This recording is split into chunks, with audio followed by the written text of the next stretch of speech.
Assalamualaikum warahmatullahi wabarakatuh. Alhamdulillahirabbil alamin. Assalatu wassalamu ala asyrafil anbiya'i wal mursalin sayyidina wa maulana Muhammad wa ala alihi wa sahbihi ajma'in. Amma ba'd. Alhamdulillahirabbil alamin, kita masih diberi nikmat sehat sehingga kita dapat melaksanakan pembelajaran jarak jauh.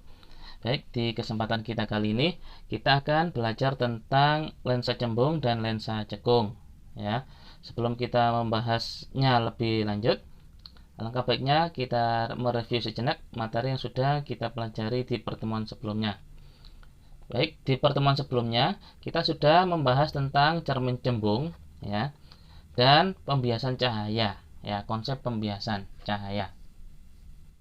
Untuk pemantulan pada cermin cembung, ya, itu nanti akan menghasilkan bayangan yang bersifat maya, tegak, diperkecil, ya, dimanapun posisi bendanya, entah di sini atau dekat dengan cermin, sifat bayangan yang dihasilkan itu pasti maya, tegak, diperkecil, ya. Bagaimana cara memperoleh bayangannya, ya? Kita menggunakan minimal 2 sinar istimewa, ya.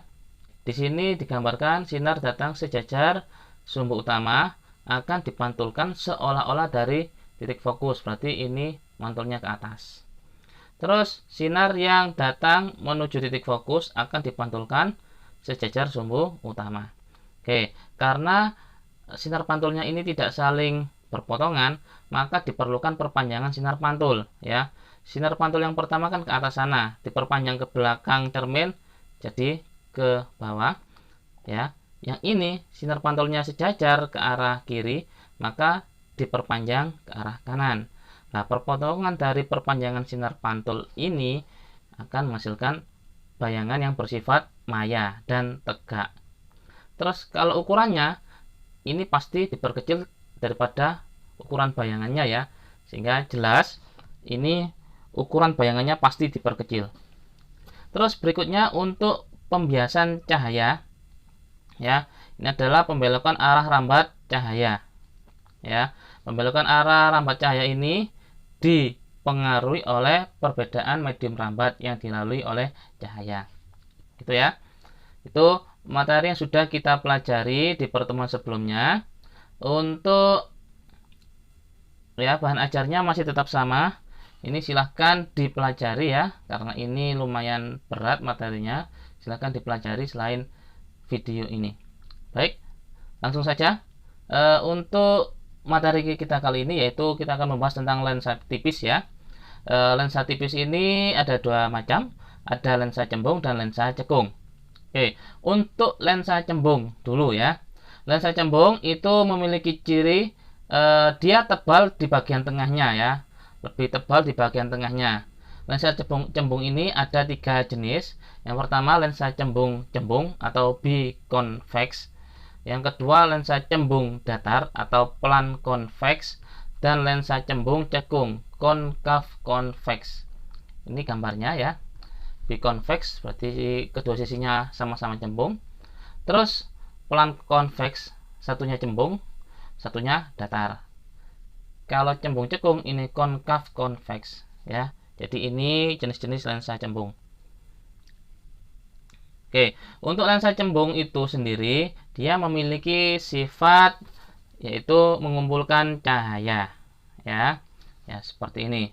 Jadi ada sinar datang sejajar sumbu utama, nanti akan dibiaskan, ya, dikumpulkan menuju ke satu titik namanya titik fokus. Jadi titik di mana cahaya ini berkumpul itu adalah titik fokus dari lensa cembung, ya. Berarti jarak fokusnya yaitu jarak dari titik ini menuju ke lensa, ya.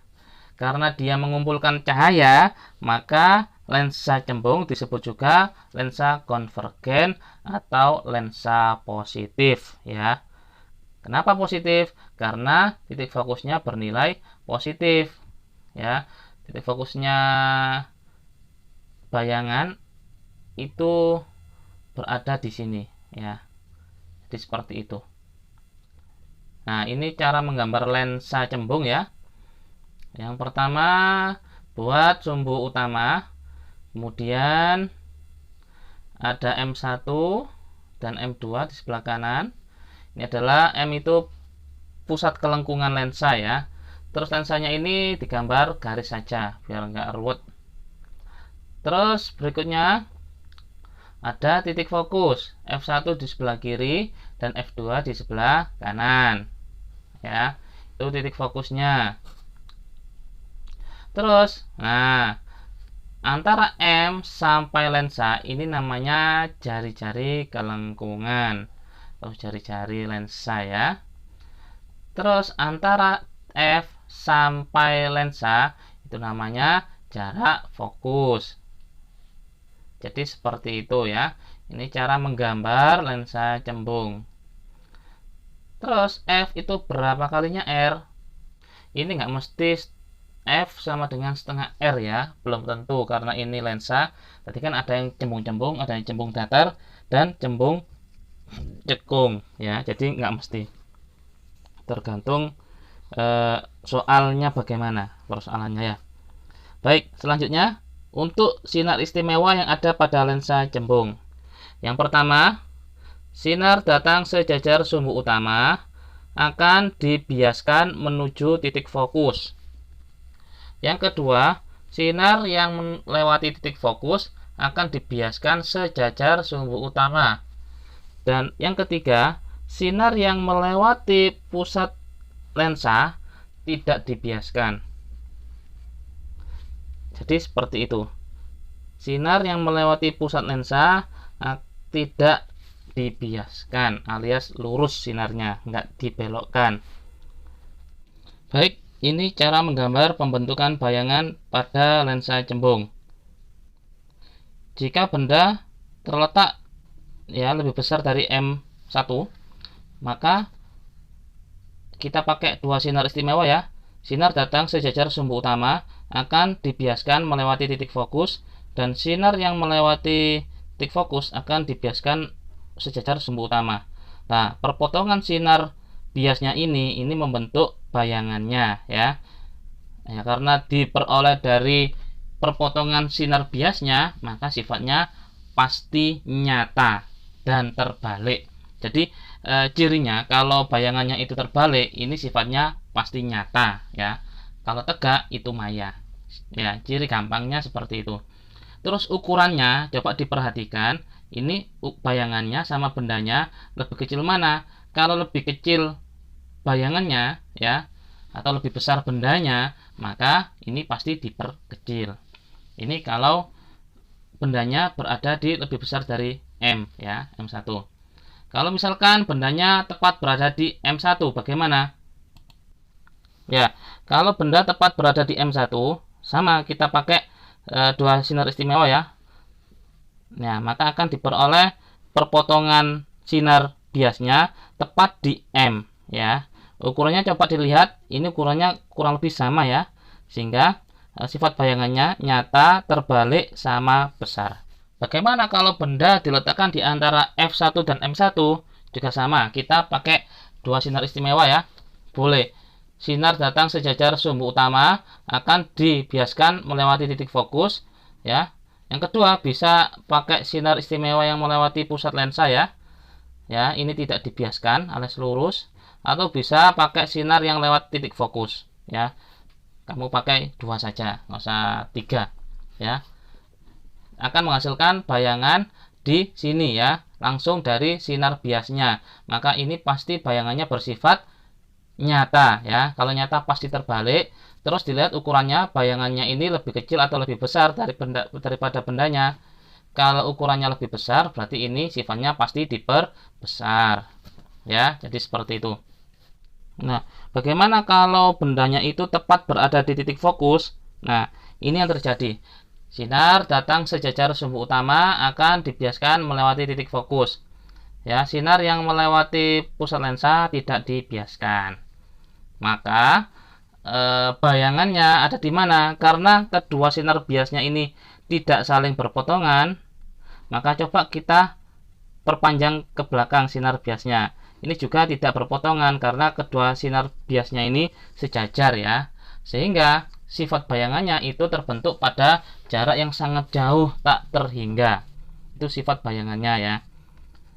Lah bagaimana kalau benda berada di antara titik fokus dan lensa? Sama, kita pakai dua sinar istimewa ya. Sinar datang sejajar sumbu utama akan dibiaskan melewati titik fokus, dan sinar yang melewati pusat lensa tidak dibiaskan.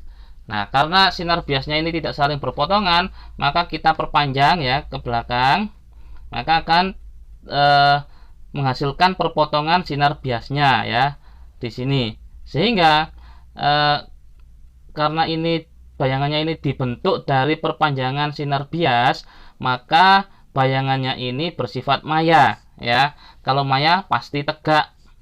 Terus ukurannya coba dilihat, ini bayangannya lebih besar daripada ukuran bendanya, maka ini diperbesar. Sifat bayangannya maya, tegak, diperbesar. Jadi sifat yang dibentuk oleh lensa cembung ya, itu bergantung dari posisi bendanya ya. Kalau lebih dari M berapa, kalau tepat di M berapa, kalau di antara F dan M itu berapa, kalau antara F dan lensa itu berapa ya. Jadi nggak mesti.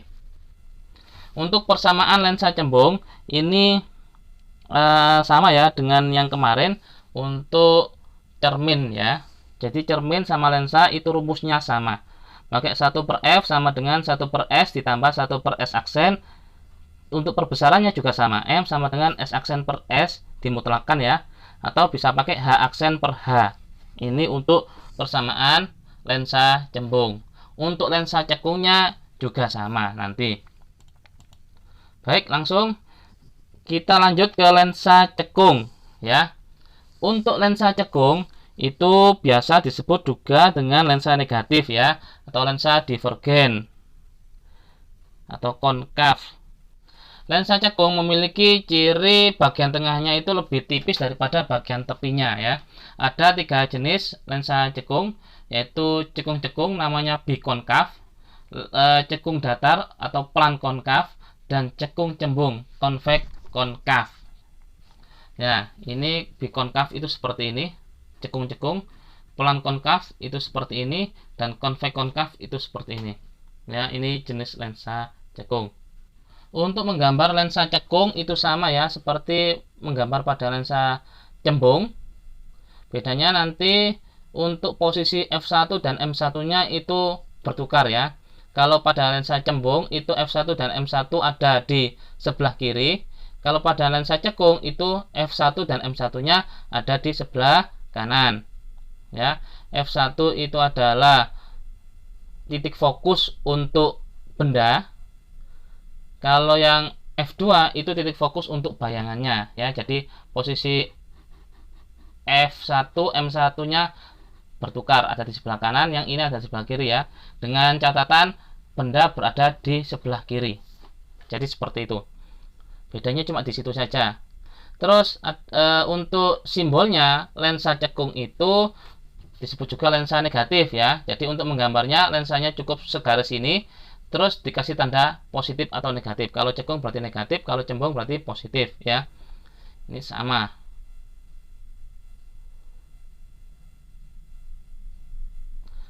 Baik, selanjutnya untuk sifat lensa cekung ya.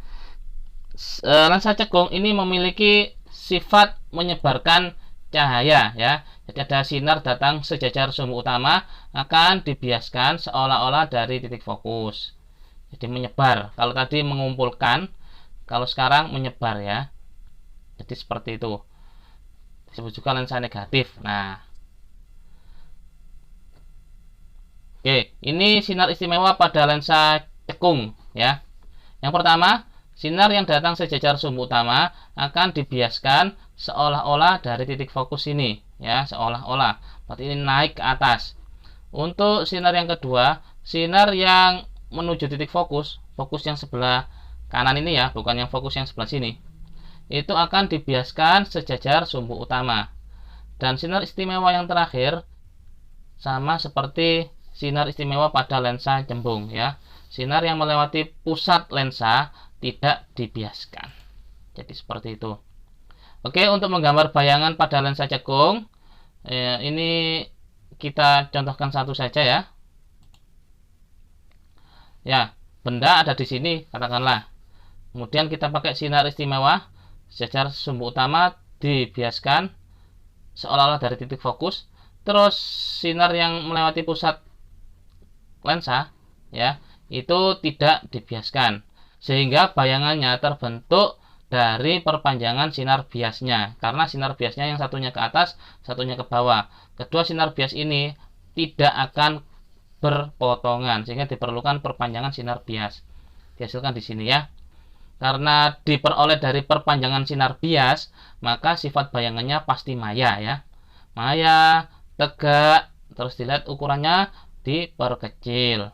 Ini sifat dari bayangan yang dihasilkan dari lensa cekung. Jadi seperti itu ya.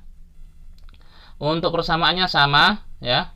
Nanti yang membedakan itu cuma titik fokusnya ya. Titik fokusnya ini selalu negatif karena ini lensa cekung.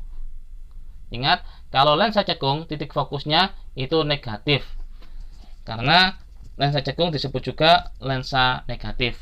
Jadi sifatnya itu hampir sama seperti pada cermin cembung ya.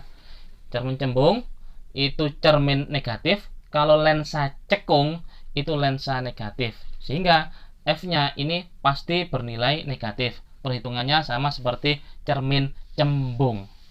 Saya ulangi lagi, untuk cara menghitung ya dari persamaan lensa cekung ini itu sama seperti caranya menghitung pada soal cermin cembung ya di pertemuan sebelumnya. Jadi seperti itu. Terus berikutnya ada yang namanya kekuatan lensa ya atau kuat lensa.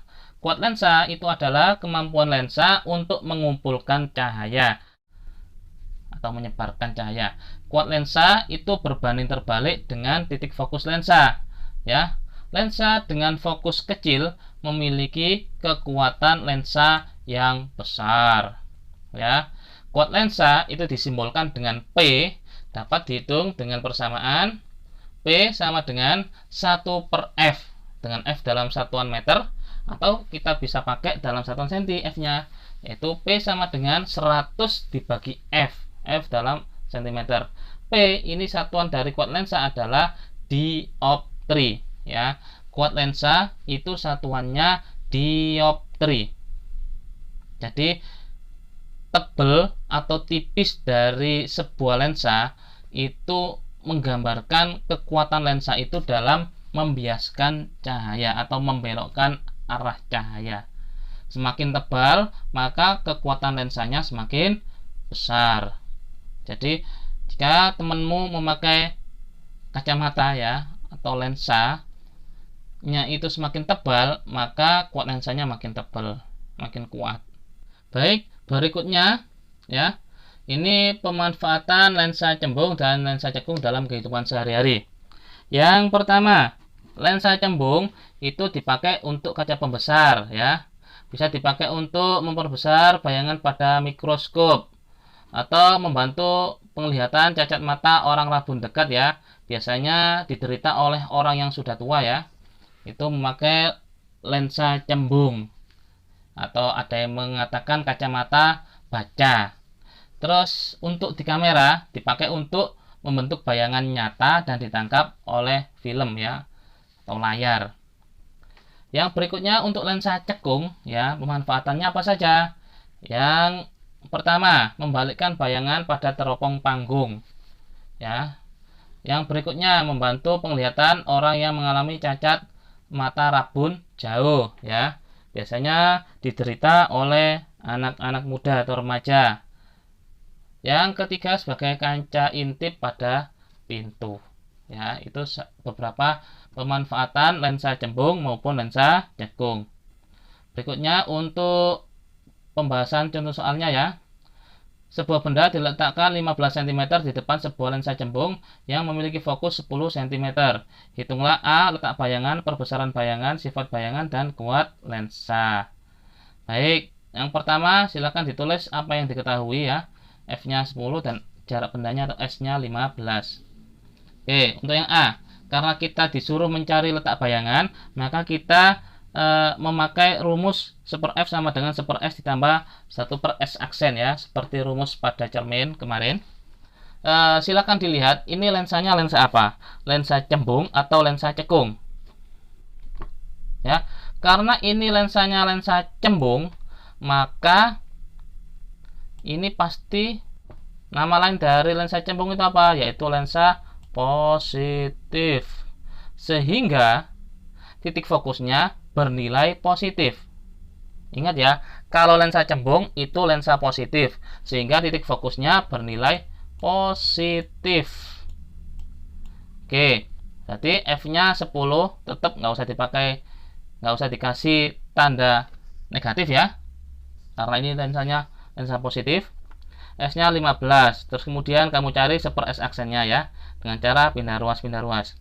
Baik, untuk mencari seper S aksennya, berarti seper 10 dikurangi seper 15. Kemudian disamakan penyebutnya ya, ini 10, ini 15, berarti penyebutnya dijadikan 30. Yang ini jadi 3, yang ini jadi 2 ya. 10 kali 3 kan 30, berarti yang atas kalikan 3. 15 dikali berapa sama dengan 30 kali 2, berarti yang atas juga kalikan 2. 2 kali 1, 2. Sehingga 3 kurangi 2, 1. 1 per 30 sama dengan 1 per S aksen. Berarti untuk mencari S aksen ya, dibalik 30 per 1 ya, 30. Jadi untuk bayangannya itu jarak bayangannya itu adalah 30 cm. Tandanya positif berarti dia pasti nyata, bayangannya pasti nyata ya. Baik, berikutnya untuk perbesarannya ya, M sama dengan S aksen per S, jarak bayangannya 30, jarak bendanya atau S nya itu 15. 30 bagi 15 hasilnya 2 kali ya. Ini perbesarannya 2 kali ya. Kalau perbesarannya itu bernilai lebih dari 1, maka pasti diperbesar. Ini cara menentukan sifat diperbesar ya.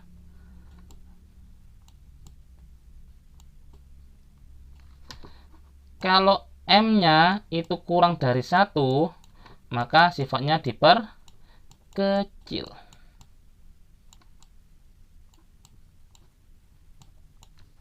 Sehingga sifat bayangan untuk menjawab soal yang C itu adalah nyata, karena tadi S aksennya bernilai positif ya. Kalau nyata itu pasti terbalik. Ini satu paket, nyata pasti terbalik. Terus perbesarannya 2 kali, berarti diperbesar. Ya, itu sifat bayangan yang dibentuk dari lensa cembung. Terus untuk mencari kuat lensanya ya, P sama dengan 100 per F. F-nya 10, berarti 100 dibagi 10 sama dengan 10 dioptri. Ini cara menghitung pada lensa cembung. Untuk lensa cekung itu caranya sama ya, tinggal nanti F-nya bernilai negatif gitu aja. Baik, apakah ada pertanyaan?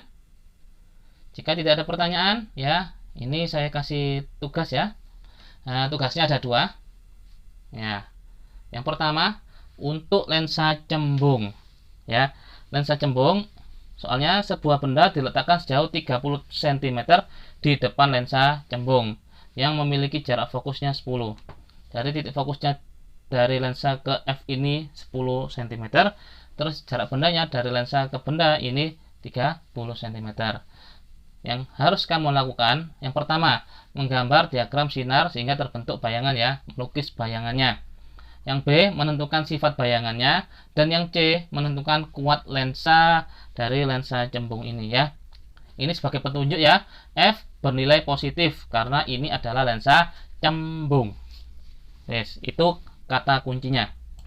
Untuk tugas yang nomor 2 ya, ini sebuah benda yang diletakkan sejauh 30 cm di depan lensa cekung memiliki jarak fokus 10 cm seperti gambar. Soalnya sama persis ya, cuma ini lensanya kita pakai lensa cekung untuk soal yang nomor 2. Pertanyaannya yang A, disuruh menggambar bayangannya ya, proses pembentukan bayangannya. Sinar datang sejajar sumbu utama akan dibiaskan seolah-olah dari titik fokus naik ke atas ya, dan seterusnya. Terus yang B, perbesaran bayangannya berapa. Terus yang C, kuat lensanya berapa ya. Petunjuknya F bernilai negatif. Kenapa? Karena ini adalah lensa cekung ya. Jadi seperti itu, silakan dikerjakan. Jika ada yang masih mengalami kesulitan, masih bingung, silakan ditanyakan ya. melalui grup atau bisa japri ke nomor WA saya. Mungkin ini yang bisa saya sampaikan pada pembelajaran kita kali ini. Semoga menjadi ilmu yang bermanfaat. Akhiran wabillahi taufiq wal hidayah. Wassalamualaikum warahmatullahi wabarakatuh.